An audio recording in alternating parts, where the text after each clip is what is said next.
What's up, you guys? You're now tuned in to Check the Record, our new series, right? And I got my homies with me. These are my real homies, right? Chuck Dizzle, Python P. We are here to break down artist albums. We got someone special in the building. We're just gonna get right into it. Okay, so we had a little debate or conversation. So Reason is from Carson. Yes. South Bay, Delamo, but you guys said Delamo. South Bay shit. Okay, South Bay is crazy. So because y'all know I'm from the Crenshaw district and I've always stayed in my little bubble. So I just need the breakdown of like Delamo, Carson, the South Bay. He from Delamo, so I'm gonna let him break down Delamo. Because I said Delamo Mall and Reason pulled his nose up. So I'm like, niggas don't go to Delamo. That's not a part of where you're from. Delamo swap meet. Yeah, so Delamo swap meet is like literally right on the edge of Delamo, like right on the out. Okay. And Delamo is a neighborhood within Carson. So, and it's broken in half. It's the east side and the west side, and it's separated by Central. So if you're taking the 91, you get off on Central, you take it all the way down. Once you get into like University Termont, now you're dividing literally right in between the east side and the west side of Delamo. So it's a neighborhood within Carson. Delamo's a neighborhood within Carson. So you're from Carson? Yeah, I'm from the other side of Carson, right? It was called The Patch. Yep, no The Patch. affiliation, just let people know Yeah, that. exactly. I got hit up a lot, no affiliation. I just live over there, all right? Yeah. So these are neighborhoods within Carson. Carson is in the South Bay area, okay? Yeah. South Bay area is like Torrance, man, I'm losing it. Yeah. So y'all went to exactly. school, y'all went to school in Carson? I didn't go to school in Carson. I went to school in Long Beach. I went to school in both Carson and Narbonne. So Narbonne is more like Torrance. Yeah, oh, that's crazy. I didn't know you went to Narbonne. So these are all pockets within that area. South Bay within area. the South Bay area. And Carson, Delamo's not the only, like you said, he's from the Patch, it's Delamo. You got the VPs, which is like Victoria Park area, Scottsdale, Stevenson. Like there's a bunch of different, Centerview, there's a bunch of different pockets within Carson. And it's a shame because being from LA, like, I just never traveled to Carson like that. Like, the houses are bomb though. I'll give y'all that. I feel like a lot of the functions I've gone to functions. I've gone to a lot of functions in Carson. By far, we had the most cracking parties. But that was it. That was for sure it. But the premise of the show, again, let's break this down. So check the record. Excuse me. Check the album. No, check the record. Check the record. Check the album. We're checking everything. We're checking it all off. We're checking it all off. Yeah. All of the list. We're breaking down each song off the album. Reason just dropped Porches. Absolutely phenomenal. Congratulations. Thank you. We left the release that we went to, and we said it's a real hip hop album. Yeah. We're gonna give it that. I don't really know how else to like solidify it. It just sounds a hip hop hit. It just sounds like real hip hop. Yeah. We always knew you can rap. It's just giving so much range. I love the range. I love how you played with your voice, the cadence, the production, the features you had.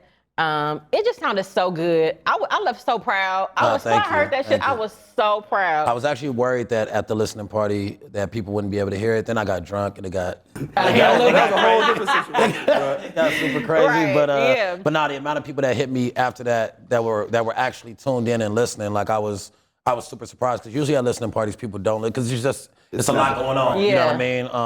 But that all of those things is what I came into this album really trying to do. I was like, okay, I know I can rap. I want to prove that I'm more than a rapper. I need to be able to. Me and Top always have conversations about using your voice as another instrument. The production, I wanted to up it, and I wanted to make a rap album, especially with this year, and it was being the 50th year of hip hop.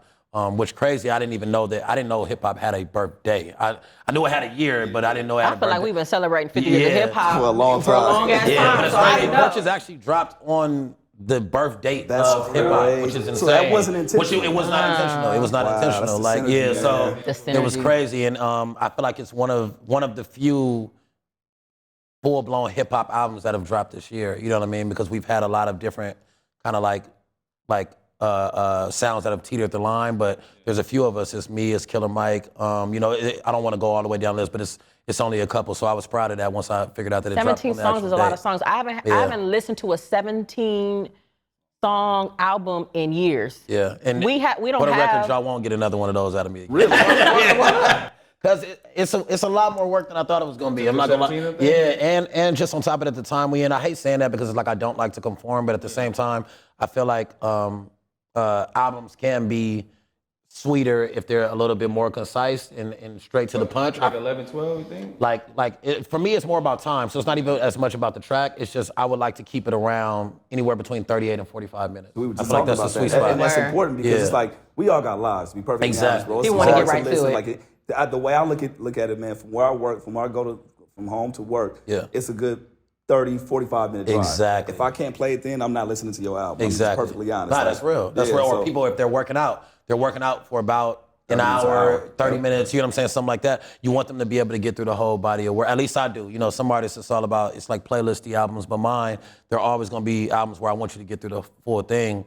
That would be the only thing that I would change moving forward. I love it for Porches, though, because I needed every song to be able to get, you know, what I needed That to makes get sense. across. So you feel like you probably didn't really necessarily build this album based on coming from a consumer standpoint. You were probably just doing it because you wanted to, what? Like, what was the 17 yeah, songs? Like, yeah. because from a consumer standpoint, we were talking about it earlier, like, we reviewed the album earlier, was 23 minutes. Yeah. 11 songs, 23 minutes. That's so crazy. New Short. artist too. It's a new artist. That's so great. That's smart, though. Yeah, It's for smart. sure. Very smart. Okay, so with that, man, because I play devil's advocate a lot. So are you saying that we kind of conforming to like the microwave society, to where we got to give them something short and sweet? Like, are we adding like to the demise of us being able to sit down and actually just like live with a project and anything like that? Because one thing the homie Stylist told me, he was like, you know, like EP, like first of all, he told me, he was like, you can't name a classic EP at all. You know what I'm saying? Which like, is a great point. I never thought about you know that. what I'm That's saying? You can't crazy. name a classic EP. Like Because even Kendrick's was really an album. Yeah. Really an album. so, Yeah. and he told me, he was like, if you can't hold people's attention for 15 to 17 songs, then it just means you got more work to do. Yeah. Like with your album, like it held me like all the way to the end. That's why I'm like, it's a fire. great body of work. Yeah. You know what I'm saying? It helps you like a baby or Yeah. what? And I applaud, you know what I'm saying, when you take your time with records and everything, and you know, and it's more than like 1 minute 30 seconds long. Yeah, you know what I'm saying? exactly. Because I want to really sit with it and get to know you like through each record. And I feel like you did that with Porches. So I'm like, to me, I would advise you like just to keep that up. Like I don't like us conforming, you know what I'm saying, to the whole like microwave. So we got to give them 2 minute songs and this and that. And it's, No, I like I that. completely get what you're saying. I think that there's a balance in there somewhere. But you come from that. You come from that era. I come from that, and that's why I wanted to make like this album. I tell everybody like this album was for me. Like speaking of what you said, like my first album, New Beginnings, that was me. I literally made New Beginnings thinking about, okay, what does the TDE fan want to hear? Especially because all the other artists were kind of like on a break at that time. So I'm like, okay, niggas ain't heard soul. Let's do that. Flick it up. Let's go to Dale's. Let's do that. Okay, boom. Niggas ain't heard Q on some rap shit. Let's do pop shit. Like, I was like, oh, niggas always asking about Zay and Jid. Let me put them on the record. So I did it with the thought process of the fans. You know what I'm saying? And in this one, I was like, I've always wanted to get off a full-blown, conceptual, Good Kid, Mad City, My Crazy Life type of Telling the story, joint. Yeah, you know what I mean? Telling the story and stuff like that. I was going to ask that too, man. So do you feel like there's a place in that in today's, like, for the audience? Because a lot, and we'll get into the track by track, but a lot of Porches is a playoff of New Beginnings too, even from the intro, like the dates and all that. So we'll get into that. But do you think that it's a place for that nowadays, kind of moving forward, or? Yeah, I think it is. I think the reception from my album. If you would have asked me before my album, I would have told you I don't know. But the reception I've gotten, I definitely, like speaking of what Python was saying, I think that there is definitely a place for full-blown conceptual albums and whatnot. And I think it's just about the way that you do it. I learned a lot while making this album. I learned how to hide skits within the tracks and not stop the music, but have the skit on the back end of it. You know what I mean? I learned, you know, okay, maybe we can cut a verse here and add a bridge instead of having, you know, 3 verses or you know, a long 2 verses, whatever the case may be. So I learned a lot of things that you can do within it, and it's definitely something that I want to keep up. I want my albums to be conceptual, you know what I mean? But for me, I also do think that there's that balance of kind of playing the game to change the game, you know what I mean? And so there are some of those spaces where, okay, this one you might want to go a little bit shorter because you're trying to make that impact and be able to on the back end now pull up with the 18, the 17, the 16. Science. Okay, so with the bangers and you know what the people want, I'm gonna have it concise. I'm gonna have it just straight to the point. Exactly. Give them that. You know what I'm saying? Because especially if that's a record they're gonna repeat because it's the banger. Yeah. Let's make it short and sweet. Exactly. I think if you make one of those high energy albums that you're trying to like kind of just like prove a point that you can make joints, I think make it shorter. Nobody wants to hear a 14 song album with just all bangers. You get what I'm saying? Like, because all they're gonna do is literally just pick their favorite 4 or 5 anyway. Well, so you might as well go with everybody. But I want us to go through the track list. Okay, bet. So we have 17 songs. Yep. We opened up with Faded Off Foreign Riches, Caucasian Estates. I love Caucasian Estates. Thank you. That's one of my favorites. This is the record for me where I feel like it didn't necessarily sound like Reason. It did, but it didn't. Yeah.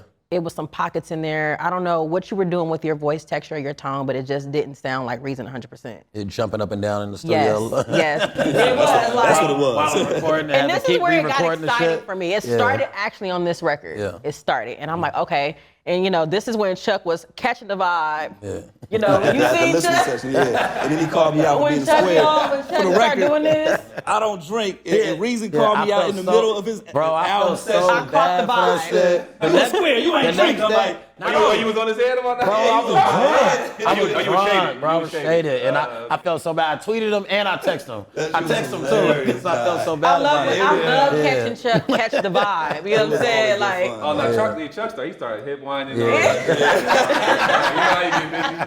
know how you give it up, man. But once again, like you were saying, Caucasian Estates.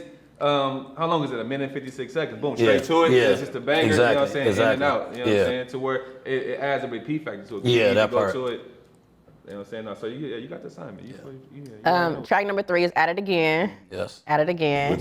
From a radio side, I like that one. There's actually a couple of them that from a radio side I'll tell you that I like, and just I feel like is up tempo, catches the people's attention, and I feel like you did a good job as far as balancing the rapidy rap, getting the shit off, conceptual. Let's party, let's have a good time. It's up tempo. Exactly. You didn't shy away from that, and that's what I was kind of most proud about. I'm like, you had the fan in mind as well. You had the consumer in mind. You got off your shit, but you had something for everybody. And that was the goal. in the candy, man. Yeah. That's it. All right, so At It Again. Track number 4 is A Broken Winter Break. Featuring One of my favorite beats on the album. That beat is so hard. I want you to drop, like the credits to the producers. DJ Swish, producer. I feel bad because I forgot the other producer's name because Swish is the one that came to me with the joint. But fun fact, and that's one thing I love about this album is everybody I work with is like homies. So fun fact, Swish was the first producer I was working with when I first started rapping. And we was in a garage in Compton. It was me, the dude named KCY Not, and Swish was producing for KCY Not. So I met Swish before he got on with YG and all of that. So like Swish is like my dog. We used to hoop together. That's why they call him DJ Swish because he got a jumper. Like that's really my dog. So I was proud to be able to work with like the homies on this. Like these producers is like really family to me. All right, so we have track number 5, You Better. Oh, this is a fun one too. Yeah, I love You this Better. This was really, really fun. This is where I felt like Reason got fun. Yeah. Not that you haven't been fun before, no, but I think you it's risky for you maybe. It is. It's very risky for you because you're a rapper. You rap. Nigga be rapping. Wait, why don't rapidy rap niggas like to make like fun records? Well, that's the thing is that I think, well, I'll speak for me. I do. It's just always your fans, especially in TD. TD is the most critical fans you'll ever see. So the moment they even see you having fun, they like, nah, nigga, cry. You need to struggle, nigga. Struggle. I want her shaking her ass in the video. You can't shake your ass in the video. Sold out. Bro, like, and it's so crazy. So you do kind of got to be careful because, you know, they're really serious about that shit. You know what I mean? That's crazy. But I was like, okay, if I can do it and do it in a way to where it feels and looks authentic, and that's why I was like, we have to shoot a video for that one. That way people can see us in LA, in South Central doing this shit. You know what I mean? TD fans, if it gets too shiny, bro, what? It's too shiny. Like, hold on, man. I'm playing devil's advocate, but I'm gonna play devil's advocate. But J-Rock dropped Win, and that was fun. Everybody know like hard DMX, J-Rock. Sure. Before that was 90065. Like, but Win, I think probably, and I really can't, but Schoolboy Q always had like fun records. He is the fun his one. mode of it. You know what I'm saying? It's fun, but still gritty, and it's still his personality. Yes, Like, he didn't shower or anything like that. No, not that once you have a good time, they on your head. They want you niggas to rap 24/7 all the time. Like, is it a thing where like, because you know, so he told me this all the time. Like, it's harder for y'all to not be lyrical than it is to be lyrical. Meaning like it's hard to like almost dumb yourself down and not be so conceptual where you just gotta keep it playing versus like it's easy for y'all to like get in your bag. Exactly. You know what I'm saying? No, it is. I had to train myself to rap less. Like I had to literally That's like crazy. go. I had to go on a wave of not actually like I stopped writing for a while and just started like just kind of like freestyling just to train myself. And then I came back to writing even when I do the fun records and whatnot. But I had to train myself to do that because it was just easy for me. If you give me anything between 85, 95 BPM, I can rap for 19 minutes. You know what I'm saying? So do you see the benefits of it now that you kind of stepped outside of your comfort zone? Like, oh, okay, I can body this and that, or is it like, nah, I'm gonna stay away from that? Like, I prefer not to do it that way and only my way. No, I definitely see the benefits of it. It's more of like the science behind it and being able to, like you were talking about earlier, for me to have that balance, to have the radio records or the fun records or the gym records, but for it to all feel cohesive. I had to learn how to do that or I wasn't gonna be able. Even like if you look at Flick It Up is a fun record, but I'm rapping fast as fuck. Yeah, you are. Nobody can remember my verse, and I had to start realizing that, like, okay, people gotta be able to remember your verse, and that's why I attack a FTN like a Shawty Need a Change. No more parties, and it's very basic. You know what I'm saying? Like, you know, but it's for the science of it. You know what I mean? Like, cause Flick It Up, I noticed like they'll rap the hook, and then when I'm rapping on stage, don't nobody know that. I mean, don't put the mic out there like, I'm so that. See, but with that, like you said, the science of it, like it's literally called a hook because like. With the average fan base, like most people remember the hook before they remember the verse. Exactly. Like, you know what I'm saying? The hook is what they like waiting for. Yeah, no, for sure. Like the verse is just like it's just a candy on top. Yeah. You know what I'm saying? At least when it comes to like making like records. Making records. Yeah. So we got track number 6, Send You to the Afterlife. That title's crazy. Yeah. That's very self-explanatory. Not sending you to the afterlife. Like these bars, That's your favorite? That's hard. That's hard. At least right now. Yeah. That's my favorite right now. I ain't gonna lie. Why do you like it so much? Like first of all, the beat crazy. Beat is insane. You know what I'm saying? Like it starts with that. You know what I'm saying? And then he compliments the beat. Like the beat's so hard, and then it's a good marriage. Like when he like do his thing on it. You know what I'm saying? Yeah. And like so. Can you walk us through that session? Like where were you when you got the beat? How did that kind of session go? I was actually in Atlanta, so I went to Atlanta. Hollywood Code dropped BB Kings with Drake and Wayne, and I was like, who the fuck is this on this? So found out who he was, reached out to him, was just like, bro, I'm a fan. We ended up building a relationship. He came out to LA. And I always, like I said, I like to build relationships first. So we went out, had drinks, kicked it and shit before I even worked with bro. You know what I mean? And then I flew out to Atlanta and we literally, we made like 18 joints in like 3 days. We went crazy. You gotta understand. Yeah. Can I ask this question? Because I'm a big fan of Hollywood Code just because of you now, bro. That's love. That's fire. That's love. Yeah. Hollywood Code's like He's my favorite crazy, music. bro. Every time I Like, hear he's so shit, bro. I'll be like, oh my, like, He's so I'll be crazy. like studying his shit now, like, like his rim shot to you. Like, I tell people he like a new age dealer, bro. Like that's the best way I can explain it, bro. That's crazy. Yeah, he's so crazy, That's a very bro. high standard to put somebody on. He's really like that one, and it's dope seeing where he's going. Like he just did like 3 on Jack Harlow's album. He went crazy on there. He had a lotto joint. Like he's been doing his thing. But yeah, that's my dog. Like that's really real shit. He fired. He fits you so well. You know what I'm saying? The way he has like a lot of his beats are open. It's a lot of room for you. It's a lot of room. That's what I love about his production. It's a lot of room. That's dope. Okay. Track number 7, we got Call Me. Track number 8, Gang Shit. Yeah, one of my favorites. That's one of my favorites too. Track number 9, FTN, featuring Baby Tate and Junie. Yeah, I like that one. Yeah. Track number 10 is Gina, featuring August Alsina.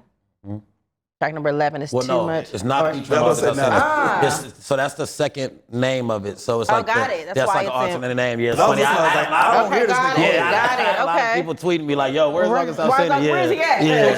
So what was that? What made you what's the reference about? Yeah, I just like the line "fucking on cougars like August Alsina," and that's why. I wanted to name the song. That went way over my head. I wanted to name the song August Alsina, but when we were talking about titles, they were like the name August Alsina and what the record is talking about is not gonna fit you. Like you should just name it Gina. But I wanted that to still be in there, so I put it in there anyway. That's a perfect example. When you have conceptual things in the album, do you like the fact that people don't catch it, or is it like, damn, they didn't even catch that part? Yeah, it's both. So it's like you want people to catch it, but it's always that reward when there's like that one fan that will randomly 4 months later hit you and be like, bro, like you say, you know what I'm saying? Like, and so that's like, for me, that's like the biggest like reward as an artist when you purposely putting stuff in is for people to like catch it 3-4 months later on and whatnot. So any compliments you have on the album, that beat is tweet crazy. this fool in a few months. Yeah. any compliments you have on the album, tweet them in a few months. It would be a bigger compliment. I just caught this. Oh, God.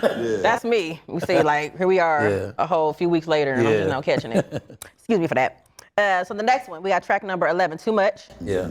Track number 12, Bustin', featuring Rayvon. This one was so fun. I'm so glad you put him on this. Yeah, Bustin' is hard. And Rayvon went super, super crazy. He went crazy. Yeah, that's my dog. I can't wait for people, the world, to see what Rayvon got to offer and whatnot. Yeah, I'm looking forward to it. I feel like y'all in the same pocket. When it comes to really being able to rap, he's fun, but he can rap his ass off. Yeah, me and Ray talk about it a lot. Like, we compliment each other well because we come from the exact same space, but from the opposite world. So he does a lot, like, as much rap shit as I do, he does that much fun records. Yeah. But then I can make rap records and I can make fun records and he can make rap records. So it's almost like he's like an alter ego damn near of mine. You know what I mean?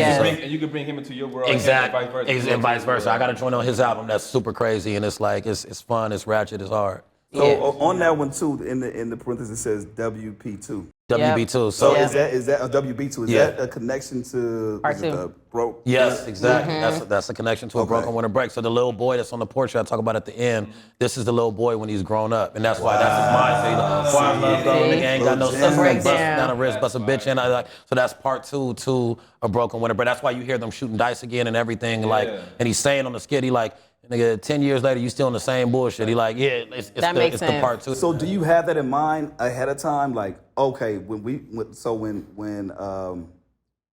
the first one was made, do you say, okay, we're gonna make part 2, or is it it just so happens to be that way, like the connections that do? I'll have it in mind, like, right off the back. So when I write certain stories, I'll always ask myself, like, do I want to close the story on this song, or do I want to leave it open? And there's some songs that I'd be like, okay, I want to leave the story open because I want to, continue to it later. Even on There You Have It, I got a song called Color Dreams. I got a Color Dreams part 2 that I've already done. I don't know when I'm gonna put it out, but it's already in the tuck and it's gonna be put out. So there's certain stories I just leave open because I do want to finish them one day. I love those Easter eggs that you put in there for people to kind of catch on to later on, whether it's out there for people to catch or not. Because you could easily put Winter Break 2. Exactly. But it would have been 2 to the point. So I just put WB2, and the fan that really cares, they'll get it. You know what I mean?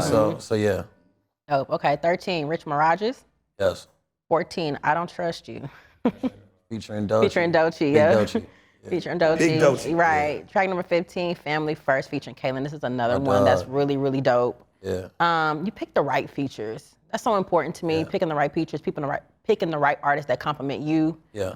So that was a really good record. That was one of my favorites too.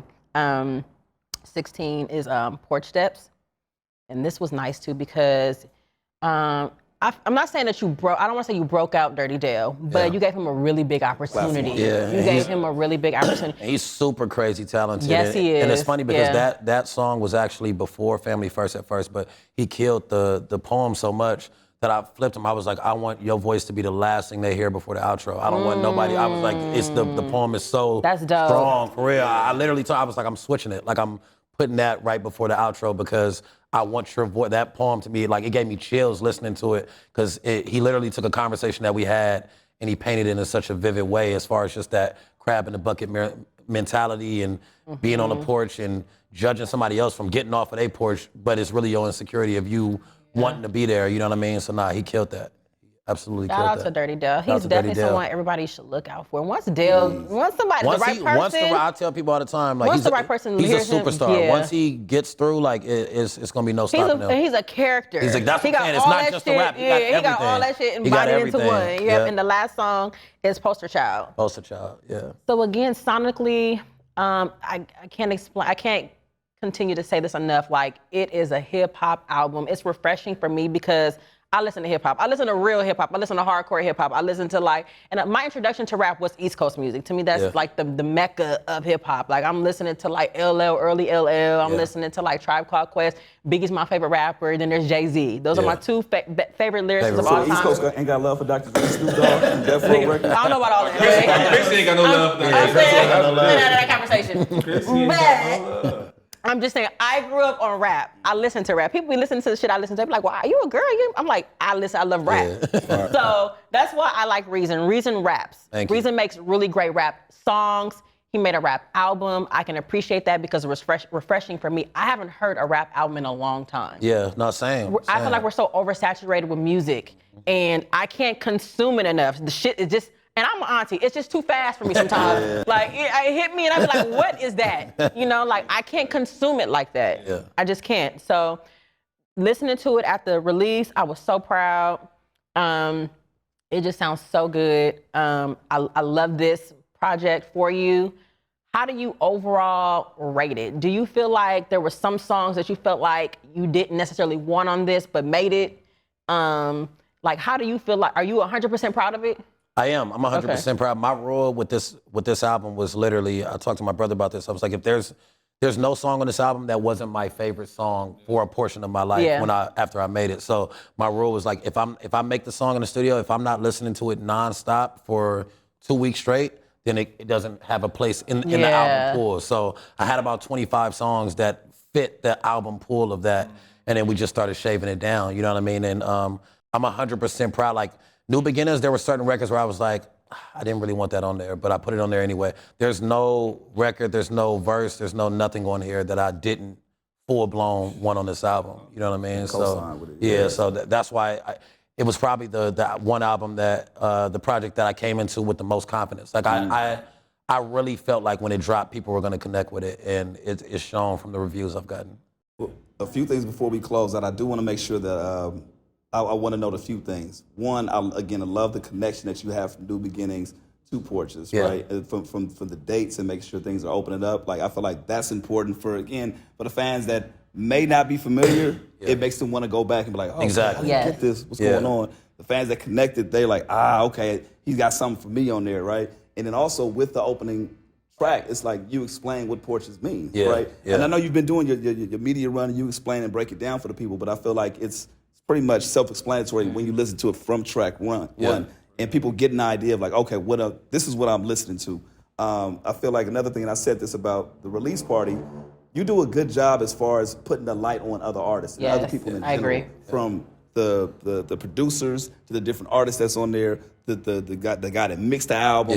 You do a really good job at shining that light on other people. We talked about Del 30 a second ago, but you do a good job doing that throughout the whole album. So people are a fan of you. Now they're being introduced to people that they may have never even heard about. And now that's a good introduction for that. Now, I'm always a fan of that. You do talk about this, and we'll kind of leave it at this, kind of leave it open-ended, but you also talk about some of the things that you're working on yourself, right? Yeah. And for me, drinking is one of that things, right? Yeah. Do you feel like to the point it's something where you have to address and kind of like tackle, or is it just one of those things where it's like, I got a drinking problem? Quote, unquote. Yeah. Is it a real issue that you feel like you have to tackle down the line? It's something that I do have to tackle down the line, and I talk about that a lot. Like I joke about it because that's just my way of hiding behind it. You know what I mean? But it's something that I do feel like I need to tackle at some point. And I talk about it when I'm in therapy. I definitely do self-evaluations, and it's one of those things that it's kind of that weird thing because it's something I definitely need to tackle. But then it also helps me creatively in certain aspects, and I need to get to a point to where I don't need the help. Yeah. If that makes sense. The help from a peace space mentally and all of those other things. So it's something that I'm working on. But it's in the music, like with the music that I have coming up and whatnot. Like I'm making certain strides. I'm understanding myself a little bit better and doing that. And I'm just gonna put it in the music. My goal is to eventually use the escape as the music solely and be able to put it in that space and whatnot. So. But I just talk about it because I'm always very upfront and straightforward with my fans. I want my fans to know exactly who I am and what I'm going through. Not to co-sign. You're a good drunk. I was just about to say that. You're not a sloppy, slurry drunk. You took that right out of my mouth. I was about to say, at least you happy and you celebrate. That's the curse. Because I don't always stop and I'm going to keep drinking because I'm happy. I'm celebrating with the homies. Yeah. I was that good drunk as well. Yeah. Got to the point I'm just like, ooh, okay, now I'm kind of slipping. So just be mindful of that. No, for sure. You get to the point, especially when we get up there in age, it's like, oh, shit, my tolerance changed from when it was a couple years ago to what it is now. So just keep, I'm not trying to be pushy. No, I appreciate it. Well, to ask you then, because I sit on the fence about what an alcoholic is and a drunk. Like, are you a casual drinker to where it's like I only drink when I'm out and about? No, real shit. I am. Or do you like grab a bottle on the way home type shit? I drink casually. Like I'll be watching the game and pour a drink, but then I end up with 4, and it's like. like watching the game by yourself? Yeah, like just chilling by myself. You may be teetering towards that's the issue. Because if you pick up a bottle on your own, then you probably have a hell of a high tolerance then. My tolerance is insane. If you I drink in the studio to a point to where I can be at a listening party drunk and a lot of people not know that I'm drunk. You know what I mean? Like, You were talking so much, but I figured. I was shaded. talking so much, he didn't even name the album. Like, Chuck's like, when is he gonna even name the album? He's talking about everything else but Porches. But the name of the album, yeah, no, that's funny. But you know what? We genuinely and sincerely fuck with you. Thank you. This is some real homie shit right here. My intro, shout out to Gina Views. My intro to you was Gina Views. Yeah, I always tell people Gina was the first person to tell LA to pay attention LA to me. check you out, and I have been locked in ever since. Thank you. I'm super proud of you. This is like big sister talking to you. You know what I'm saying? I'm super proud of you. I cannot wait until you really just peak. Thank you. You are peaking. Yeah. You're there. Yeah. But when you really peak, it's always more to be done. It's always more to be done. You're showing the court though. Yeah, for sure. And we appreciate you. I know you just got off a plane. Yeah. But this is important to me. I wanted to do this. So we appreciate you just jumping in off the plane to come sit with us. This is Check the Record. Our new breakdown of albums. We critiquing. We gonna love them. We gonna hate them. We have conversations. We don't go viral. That's we ain't trying to go viral. You know what I'm saying? This is the homie over here. But again, shout out to Reason. Porches is out now. If you haven't heard it, please, all streaming platforms. Please, all streaming platforms. Please go listen to it. If the homie's having a show, buy a ticket. Don't try to ask to get on the guest list. Black support. Thank you. That's all. If you just buy the album, you know what I'm saying? I did both. I bought it and I downloaded it. Even if you want to be in the VIP section, just buy the ticket and I'll get you in the VIP section. That's how it works, bro. You get in, I'll slide you in, bro. You heard it here first. Niggas, man. Favorite record on the album? It changes every day, but today it's Call Me. That's my favorite. Yeah, that's my favorite on the album. The Afterlife and Gina. Okay. Caucasian Estates. Fire. Caucasian Estates. I like bussing, man. I like bussing. Yeah. That's the biggest compliment, though. When everybody has different favorites, I love that. I love that. It means that if I'm in the whip and the homies in there, that's the first I'm going to. Yeah. You know what I'm saying? I'm riding to it. I'm riding to Porches. I hope y'all are too. And let us know what your favorite song is. Yep. Please do. Thank y'all for tuning in. Khrissy B, Chuck Dizzle, Python P, Reason. We out. Yeah.